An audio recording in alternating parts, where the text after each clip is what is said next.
Assalamualaikum warahmatullahi wabarakatuh. Perkenalkan, nama saya Yohana Agung Kristiani. Saya dari Prodi S1 Keperawatan Universitas Muhammadiyah Kudus. Nah, di sini saya akan melakukan konseling untuk mempertahankan kualitas hidup penderita HIV/AIDS. Nah, simak video selanjutnya ya. Nah, apa ada yang bisa saya bantu, Mbak? Selama ini ada keluhan apa? Kalau malam itu saya berkeringat dingin dan batuk-batuk, dan saya penderita ODA. ODA ya. Oh iya. Nah, baiklah Mbak, saya akan bertanya-tanya mengenai beberapa pertanyaan ke Mbak.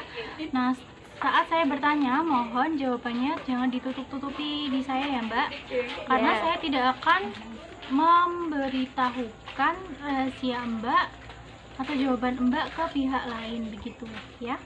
Nah, sebelumnya ya Mbak, maaf sebelumnya, selama Mbak sebelumnya waktu divonis dengan ODA, bagaimana perasaan Mbak?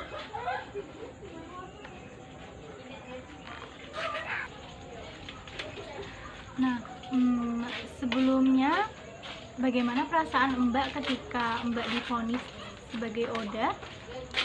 Ya saya takut. Takut ya Mbak. Saya mau bertanya tentang bagaimana pola hidup Mbak sebelumnya Mbak divonis ODA itu bagaimana?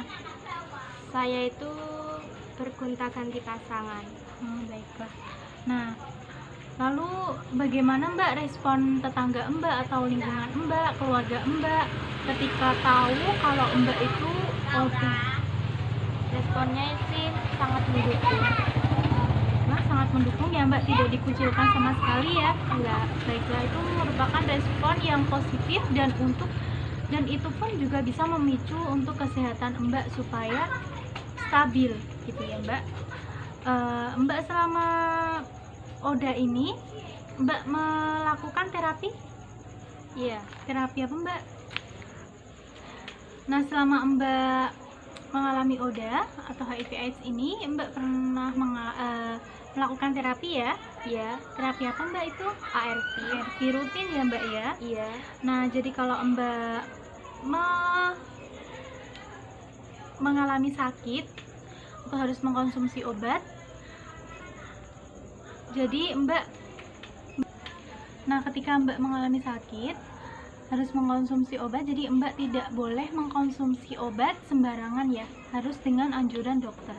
Nah, di sini saya akan memberikan konseling atau semangat. Saya akan menyemangati Mbak supaya Mbak itu tidak stres. Pokoknya harus menghindari stres ketika mengalami ODA, ketika terinfeksi virus HIV ini ya Mbak ya.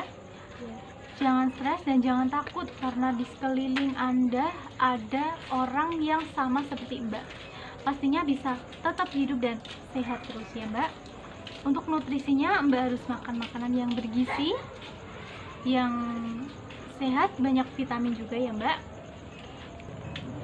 Nah, untuk nutrisinya Mbak harus mengkonsumsi makanan yang bergizi, banyak vitamin, sayur-sayuran dan buah-buahan ya Mbak ya.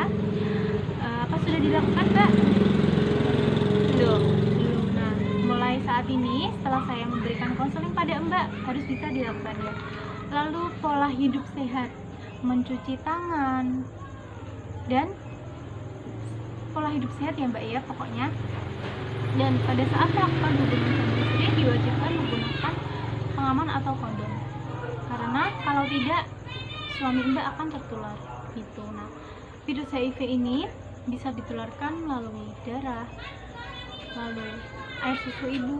Jadi Mbak kalau hamil, anaknya lahir dan Mbaknya menyusui, otomatis anaknya akan tertular. Transfusi darah pun juga bisa, dan melalui suntikan yang bergantian. Nah, virus HIV ini tidak bisa tertular melalui kita berenang serumah dengan penderita, dan batuk pilek itu tidak bisa tertular. Mbaknya harus semangat ya Mbak, pola hidup sehat itu perlu. Dan di sini kita akan memberi slogan HIV, yaitu jauhi penyakitnya bukan orangnya. Mbak tetap semangat ya Mbak ya. Baik, di sini ada yang bisa ditanyakan lagi? Enggak. Udah cukup ya Mbak. Terima kasih Mbak Nia. Oke. Nah, demikian materi yang dapat saya sampaikan. Apabila ada salah maupun kurang tepat, saya mohon maaf yang sebesar-besarnya. Semoga bermanfaat. Wassalamualaikum warahmatullahi wabarakatuh.